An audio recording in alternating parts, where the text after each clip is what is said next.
Aurobindo pharma दीप और Aurobindo pharma के futures खरीदने, ये जो मैं लेवल्स दे रहा हूँ वो फ्यूचर्स के, तो उसमें आप बाय औरोबिंदो फार्मा के साथ फ्यूचर्स भी लिख लें। इसके फ्यूचर्स के लेवल है, खरीदारी करने की राय है 950 रुपए का आपको स्टॉप लॉस लगाना है। 990, 1000, 1010 ये 3 टारगेट हैं जिसके लिए आपको खरीदारी करनी है। औरोबिंदो फार्मा के फ्यूचर्स में 974 पर बंद हुआ है, 950 का स्टॉप लॉस है, बाद में से स्टॉप लॉस को ट्रेल कर लेंगे।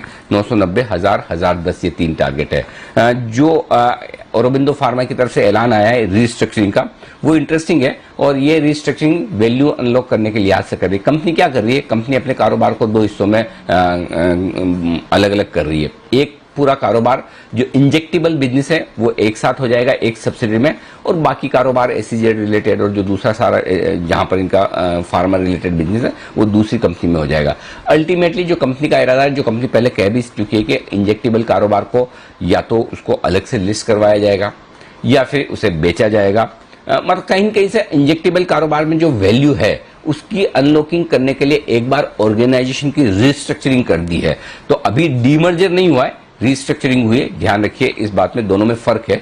उन्होंने इंजेक्टेबल कारोबार को अलग किया है, किया अपनी सब्सिडरी में ही है, बाहर किसी को नहीं बेचा है। तो अल्टीमेटली सेकंड स्टेज में जो होगा वो कंपनी या तो आईपीओ लाएगी या किसी बाहर इन्वेस्टर्स को बेचेगी, क्या करेगी वो मैनेजमेंट से जानेंगे तब समझ में आएगा। लेकिन उससे पहले इसमें कोई डाउट नहीं है कि ये स्टॉक थोड़ा एक्शन दिखा सकता है। तो 990, 1000, 1010 ये 3 टारगेट के लिए खरीदारी कर सकते हैं। बहुत गैप से खुल जाए, 1000 रुपए के आसपास खुल जाए, 1010 के आसपास खुल जाए तो फिर इंतजार करें, क्योंकि गैप से खुलने के बाद, हालांकि वैसे तो स्टॉक पिछले 2-3 दिनों में कोई खास भागा नहीं है, कल भी लगभग नीचे ही नजर आया था जहां तक मेरा ख्याल है। क्योंकि हमने याद होगा दीप के बीच में जून के मिड में भी हमने इस स्टॉक को रिकमेंड किया था, हालांकि तब ये स्टॉक चला नहीं, लगभग 1000 रुपए के आसपास ही रिकमेंडेशन थी, लेकिन तब स्टॉप लॉस ट्रिगर हो गया था। आज के 2000 में हमने दिया भी था इसी उम्मीद में कि ये आने की तैयारी में, लेकिन तब नहीं आया, थोड़ा डिले होकर आया। हमारा अंदाजा ये था कि शायद जून में ही इसका ऐलान हो जाएगा, लेकिन जुलाई की शुरुआत में ये ऐलान होता हुआ दिखा है।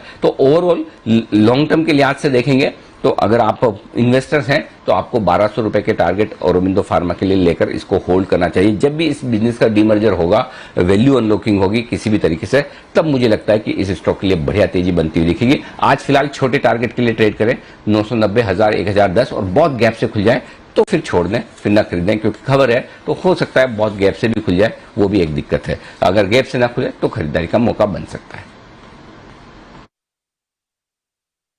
बिल्कुल, तो औरोबिंदो फार्मा इस पर करें एक्शन। इंजेक्टेबल्स कारोबार में वैल्यू क्रिएशन की बात कंपनी कर रही है।